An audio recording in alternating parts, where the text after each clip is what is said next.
સરદાર સાહેબનું નામ આ લોકો ખાલી વોટ બેંક માટે જ વાપરે છે. જો સરદાર સાહેબ પ્રત્યે આટલો બધો પ્રેમ હોય તો સ્ટેચ્યુ ઓફ યુનિટી બનાવ્યો આપણે આવકારીએ, ચાલો વાંધો નહીં. આમ તો સરદાર સાહેબની પ્રતિભા એટલી બધી મોટી છે કે કોઈ પ્રતિમા બનાવવાની એમને જરૂર પણ નથી. એમની પ્રતિમા ગમે તેટલી મોટી બનાવે પણ એમની પ્રતિભા જ એટલી બધી મોટી છે. ક્યાંય ને ક્યાંય સરદાર પટેલની પ્રતિભાને એક પ્રતિમામાં સીમિત કરી નાખી. પ્રતિમામાં સીમિત કરી નાખે. અને સરદાર પટેલ પ્રત્યે આટલો બધો પ્રેમ તમને હોય તો અમદાવાદની અંદર જે સરદાર પટેલ સ્ટેડિયમ હતું, વર્ષોથી નામ જેનું જાણીતું હતું, એ સરદાર પટેલ સ્ટેડિયમનું નામ બદલી અને હાલના વડાપ્રધાનનું નામ કેમ રાખવામાં આવ્યું?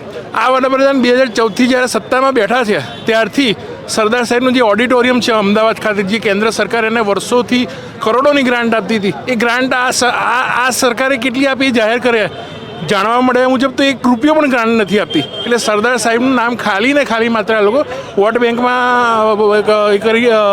વાપરી રહ્યા છે. યુવાનો જાગૃત થઈ રહ્યા છે, મહિલાઓ જાગૃત થઈ રહી છે અને આવનારા દિવસોની અંદર પરિવર્તનનો પવન ફૂંકાઈ રહ્યો છે.